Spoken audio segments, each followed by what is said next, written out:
Oi, pessoal, tudo bem com vocês? Nós estamos aqui hoje para falar de um tema, né, que hoje acordou aí bombando nas redes sociais, nos grupos de WhatsApp, um tema bem polêmico, que foi sobre uma reportagem que foi exibida pelo Fantástico ontem, dia 16 de maio, né, a reportagem do Fantástico trazia o tema, peraí que eu tenho que ler aqui, colar. Empurroterapia, balconistas de farmácia recebem para empurrar medicamento aos fregueses. Foi esse, né, o tema da reportagem do Fantástico. E, como eu falei, o tema foi bem polêmico e deu muita repercussão. E, visto isso, a gente aqui do canal Disrupte Aprendizagem, a gente resolveu chamar um profissional de credibilidade, né, de confiança, que a gente pode confiar nas informações, para falar um pouco sobre esse tema com a gente e ajudar a gente a difundir informações de credibilidade e confiança, né? Quem está aqui com a gente hoje é Gildomar Lima Velasquez Júnior. Ele é professor da Universidade Federal Estadual do Sudoeste da Bahia, fazendo 10 anos já, né, Gildomar? 10 anos de professor. Ele é bacharel em ciências farmacêuticas, também é mestre e doutor, né, em área afim.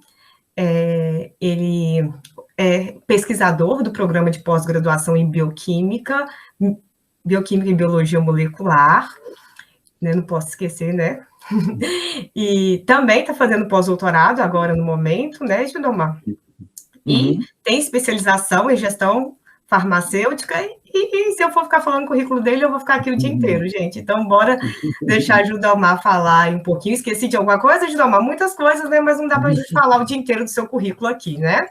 Mas, resumindo, a pessoa que trabalha com isso, que tem um contato bem íntimo com o conselho, né? E que está sempre trabalhando em oficinas, cursos, e tem um trabalho mesmo de levar informação a esse meio. Então, é um profissional que a gente pode confiar, né, nas informações, e por isso que eu convidei ele para falar aqui no canal.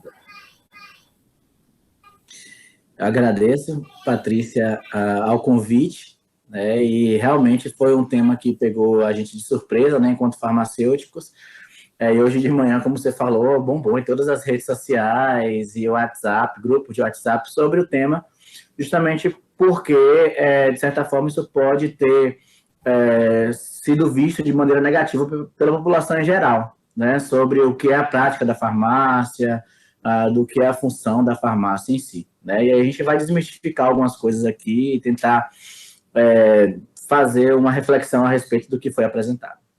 E aí eu fiz um roteirinho aqui, gente, para a gente, né, perguntar aí, Gildomar, e conversar sobre. O roteiro foi baseado nos comentários que aconteceram nas redes sociais e até no próprio chat, né, do Fantástico. Então, na própria reportagem lá do chat Fantástico, foram bastante questões levantadas, e as questões levantadas lá e também nas redes sociais que a gente pretende esclarecer hoje. Então, a apresentação está aqui, né? E aí, a primeira questão que a gente levanta, né, sobre a reportagem de forma geral, é sobre a farmácia como um estabelecimento de saúde. Eu queria que Gildomar falasse um pouquinho para a gente sobre isso. Então, a reportagem, ela apontou uma prática, né, que a gente pode observar em algumas farmácias, né? Acho que, de maneira geral, você já deve ter chegado em alguma farmácia e alguém já deve ter lhe oferecido algum medicamento, algum outro produto, tá? Então, isso é uma prática comum dos estabelecimentos comerciais. Você chega em uma loja de roupas, de sapatos, e aí você é sempre persuadido a comprar algum produto diferente daquilo que você foi adquirir, daquilo que você foi procurar. Isso é uma prática comercial. Então, a gente precisa desvincular a ideia da farmácia de um estabelecimento comercial para um estabelecimento de saúde. Isso é uma briga dos conselhos, do Conselho Federal, dos conselhos regionais, é uma briga de todo profissional farmacêutico. Mostrar a farmácia como estabelecimento de saúde, tá? Então, existem várias leis que foram publicadas, resoluções do Conselho Federal de Farmácia, a 585, que trata, né, da atividade clínica do farmacêutico, de 2013, a 586, que fala da pressão farmacêutica, a 13.021, de 2014, que traduz, né, que traz a farmácia como estabelecimento de saúde. Então, uma coisa interessante é que a gente não viu citar, e realmente não deveria ser citado, porque isso não é uma prática do farmacêutico, a gente não viu citar o nome farmacêutico, né? A gente viu falar balconistas, a gente viu falar de laboratórios, a gente viu falar de várias coisas, mas não o farmacêutico, porque nós, farmacêuticos, prezamos pelo uso racional de medicamentos e prezamos também pela farmácia como estabelecimento de saúde, tá? É lá que a gente faz acompanhamento farmacoterapêutico do paciente, é lá que a gente pode prescrever MIPs para atender a transtornos menores. É lá que o farmacêutico está para promover saúde e evitar as práticas que foram apontadas na reportagem, né? Então, a própria reportagem traz a farmácia, reafirma, né, a farmácia como estabelecimento comercial, né? Os fregueses, né? O título, né? Fregueses. Então, a gente precisa desmistificar isso, né? E reafirmar a farmácia como estabelecimento de saúde e negar qualquer tipo de prática relacionado àquilo que foi apresentado. Negar, o que eu falo, é não fazer, né? Desestimular, não praticar, né? Essa empurroterapia, né, como foi apontada como forma de lucro, de ganhar dinheiro a mais, né, de fazer uma complementação salarial. Isso é uma prática comercial que nós, farmacêuticos, não corroboramos com isso. Gilmar, você poderia falar também dentro desse tema, né, de estabelecimento comercial, da venda de medicamentos em estabelecimentos não farmacêuticos, né, que é uma prática que acontece? Sim, então, é uma briga muito grande, porque já se tinham projetos, acho que tem ainda projetos que estimulam a venda de medicamentos isentos de pressão médica em supermercados, né? Isso tem um projeto para, vamos dizer assim, viabilizar isso, para deixar isso oficial, mas isso a gente precisa lutar para isso não dar certo, né? Para não culminar, para esse projeto não ir à frente, justamente porque poderia vincular a esse tipo de prática ainda mais, estimular ainda mais esse tipo de prática, né?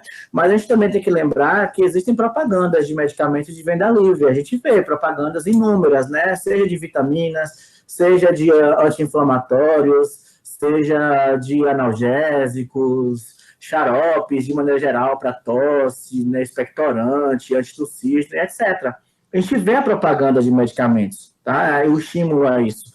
Então, a gente também precisa, enquanto profissional de saúde e a farmácia como estabelecimento de saúde, evitar que essas práticas causem danos à saúde do usuário, né, do medicamento que vai buscar ali um tratamento para curar ou minimizar a sua dor. Do paciente, né? Não do freguês nem do cliente. Do paciente. Do paciente. Então, seguindo aí sobre as questões levantadas, né? Como o professor Gilmar falou, não foi levantado o nome do profissional farmacêutico na reportagem, e não foi levantado em nenhum momento, né? Como ele falou, mas eu queria falar um pouquinho, que ele falasse um pouquinho da gente sobre isso, né? O profissional farmacêutico nesse contexto, e também um tema que foi levantado na reportagem e que foi muito indagado nas redes sociais e até, né, nos próprios comentários, que são os medicamentos genéricos. Então, o medicamento genérico, ele foi autorizado, né, desde 1999, na Lei 9787 de 1999. Então, RDC 9787. Então, o que acontece? O medicamento genérico, ele é bioequivalente, né, ao medicamento de referência, que é aquele medicamento que foi o primeiro a ser lançado no mercado. Então, o primeiro medicamento a ser lançado no mercado é o medicamento de referência. Após a quebra da patente, outros laboratórios podem produzir medicamentos similares, tá? E também o medicamento genérico, né? Hoje já se fala também de biosimilares, medicamentos similares que passam também pelos testes de bioequivalência e biodisponibilidade. Tá? Que são os testes específicos para garantir que o medicamento ele é igual, né? Ele é idêntico ao medicamento de referência. Então, assim, a intercambiabilidade, que é o que chama, né, você, entre aspas, substituir o medicamento de referência por medicamento genérico, a intercambiabilidade, ela é prevista em lei, tá? Então, existe lei que já dá a autorização para essa prática, que é uma prática interessante, né? Visto que você tem a oportunidade de escolher medicamentos de diversos laboratórios para você utilizar naquele seu tratamento, tá? Só que da forma que foi apresentada, mostrou o medicamento genérico como algo pejorativo, como se fosse algo exclusivamente para o vendedor, o balconista, a farmácia ganhar dinheiro. Quando, na verdade, isso não é verdade, né? O medicamento genérico, ele tem a mesma biodisponibilidade, a mesma bioequivalência do medicamento de referência, né? E aí foi feita uma distorção, né? E isso pode ter gerado muitas dúvidas, né, em muitas pessoas que assistiram, e também, não só nessa reportagem, mas o medicamento genérico, ele já é, de certa forma, discriminado por muita gente, justamente porque, por muito tempo, se sustentou a ideia errada de que qualquer medicamento que tenha a mesma substância é genérico. Quando, na verdade, não é. O medicamento genérico é aquele que tem o Gzinho amarelo, aquela tarja, etc. Tem toda uma legislação por trás do medicamento genérico. Então, não é porque tem a mesma substância que necessariamente é genérico, né? Precisa ter toda uma estrutura da caixa, um G amarelo e tal, demonstrando que aquele medicamento passou por todos os testes de biodisponibilidade e bioequivalência. E eu digo para vocês com toda tranquilidade de que o medicamento genérico, ele é seguro para ser utilizado, ele é intercambiável, ele pode ser utilizado e é previsto em lei essa intercambiabilidade, essa substituição, essa troca. Quando fala troca, substituição, parece que o médico passa uma coisa e a gente está dispensando outra, né? Mas, na verdade, não. É o mesmo medicamento com a mesma qualidade, né, com rigor técnico de laboratório, aprovado pela Anvisa e seguida em lei, né? Na verdade, aprovada em lei. Então, que aquela reportagem não demonstre, né, não faça com que você entenda genérico como algo ruim, né? O medicamento genérico é uma conquista nossa, muito grande, né? E a gente precisa abraçar essa conquista, tá? Porque foi muito importante o marco, né, da aprovação da lei dos genéricos lá em 1999. Ótimo, muito importante, né, Judamar, sua fala no sentido mesmo de aumentar a credibilidade de genéricos, né, e que é tão importante para a gente, né, principalmente em tempos de pandemia, né, tudo tão caro, então os medicamentos genéricos acabam sendo uma alternativa. Uma alternativa não, né, não é o termo correto, uma alternativa, né, mas uma solução. Isso. Seguindo, né, aqui com nossos levantamentos, eu queria que o Judamar falasse um pouquinho da prática de prescrição farmacêutica, né, que é uma prática que realmente visa redução, né, dessas discrepâncias aí, desses acontecimentos que foram reportados na reportagem do Fantástico. Então, desde 2013, né, que existe eu vou mais além, desde 2009, com a RDC 44 de 2009, o farmacêutico, por lei, ele tem a possibilidade de fazer uma prescrição, tá? Na verdade, a RDC 44 de 2009 não trata o nome prescrição, né? Ele traz o nome de declaração de serviços farmacêuticos. Você presta um serviço farmacêutico e você escreve, documenta aquele serviço farmacêutico e entrega ao paciente. Nesse sentido, está previsto nessa resolução, a RDC 44 de 2009, né, a indicação de medicamentos isentos de prescrição médica, com a respectiva posologia, né, tempo de uso, etc. Isso, para mim, é uma prescrição. Quando você, farmacêutico, chega e escreve lá, dipirona, 1 grama a cada 6 horas, durante 3 dias, para ir uma dor de cabeça ou dor, enfim, qualquer tipo de dor, né? Quando você faz isso, documenta, assina e carimba, isso é uma prescrição. Isso em 2009. Em 2013, com a resolução CFF, né, a 586 de 2013, ela já vai mais além, ela já fala dos medicamentos, inclusive envolve suplementos alimentares, envolve vitaminas, minerais, envolve os MIPs, né, que são medicamentos isentos de prescrição médica. Então, o farmacêutico, ele deve documentar a sua indicação na forma de prescrição, tá? E se isso, né, se os medicamentos, os MIPs, eles fossem de prescrição do farmacêutico, né, há muito tempo já se falava assim, tarja azul, né, de prescrição farmacêutica, isso foi levantado, mas ainda não foi à frente, mas se existisse uma regulamentação para que esses MIPs fossem exclusivamente de pressão farmacêutica, e diminuiria bastante essa possibilidade do paciente chegar lá e, por conta própria, pegar uma dipirona, pegar um paracetamol, pegar qualquer outro medicamento, ou do próprio balconista, né, fazer essa indicação sem vamos dizer assim, a prescrição, a autorização do farmacêutico, né? Então, isso só reforça a ideia do farmacêutico em todo o tempo de funcionamento na farmácia, para fiscalizar essas condutas, evitar essas condutas, né? Se for fazer alguma indicação de MIP, é um direito do paciente, a automedicação, de certa forma, é um direito do paciente. Ele tem direito de chegar lá e comprar, se for MIP, ele tem direito de chegar lá e comprar, né? Só que ela deve ser responsável, ela deve ser orientada por um profissional de saúde. E na farmácia nós temos o farmacêutico.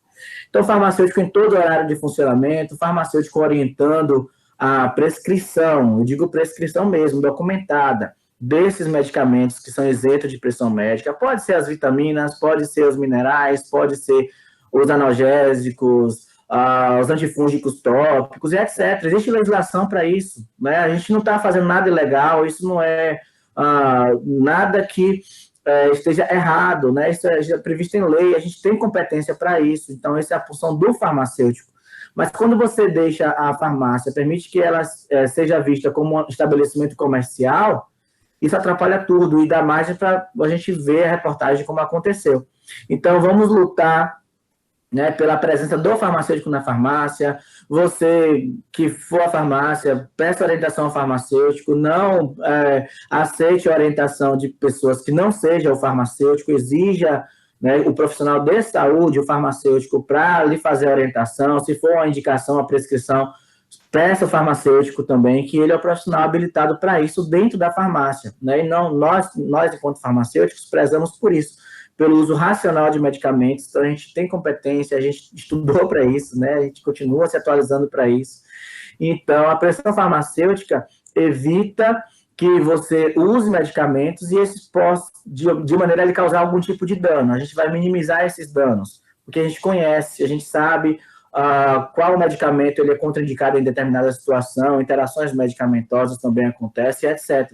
E também identificar se a sua condição é um transtorno menor ou se não, ou se vai estar escondendo alguma coisa mais grave que você precisa de um encaminhamento médico, e a gente faz um encaminhamento médico também, a gente fala, isso aqui você precisa de um médico, porque isso é uma condição que pode ser algo mais grave. Não, esse é um transtorno menor, isso é tranquilo, você pode fazer de tal forma, mas se persistir o sintoma, você procura um médico. Se acontecer isso ou outro sintoma, você procura um médico.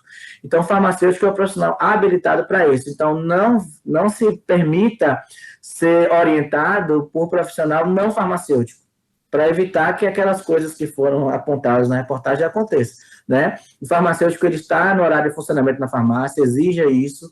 Nós somos os profissionais de saúde prontos a cuidar de sua saúde, e a farmácia enquanto estabelecimento de saúde, e não um estabelecimento meramente comercial e o medicamento como um produto qualquer, uma camisa, uma calça, um sapato, né? O medicamento, ele pode causar danos, ele não é inofensivo, tá? E a gente precisa cuidar da saúde da população. E o farmacêutico, ele está para isso. Nós estamos para a população, né, à disposição da população, para evitar esse tipo de problema. E com a pressão farmacêutica, tá? A gente pode sim prescrever medicamentos isentos de pressão médica para determinadas condições de saúde, chamadas transtornos menores. Tá bom? Ótimo, Gildamar. Obrigada, viu? Eu queria agradecer muito a sua participação com a gente, né, de tirar o tempinho, tão corrido, o Gildamar está indo correndo para as bancas e já está com a tarde longa, nós estamos fazendo esse vídeo bem aqui no horário de almoço. Então, eu queria muito agradecer, viu, Gildamar, a sua participação. Acho importante, né, a gente esclarecer para as pessoas isso nesse momento tão polêmico aí. Então, vídeos de esclarecimento são sempre importantes. Obrigada pela participação mesmo, viu? Eu que agradeço, Patrícia. Então, espero que tenha sido claro, né, que seja importante esse vídeo, as informações que a gente falou aqui, né, na tentativa de as pessoas, de maneira geral, entenderem, né, o objetivo do que foi apresentado e o que está por trás de tudo isso, e como a gente pode fazer do limão uma limonada, né, daquela situação que a gente viu como algo ruim, né? Então isso pode fazer com que você agora exija que seja atendido pelo farmacêutico na farmácia, para evitar aquele tipo de situação. tá bom? Ótimo. Obrigada, Judamar. Bom dia de trabalho para você, viu? E a gente se encontra por aí. Tá certo. Um Tchau, abraço para tchau. todos. Um Tchau, abraço para tchau, todos. pessoal do canal também. Também nós nos encontramos por aí também. Tchau, tchau. Tchau.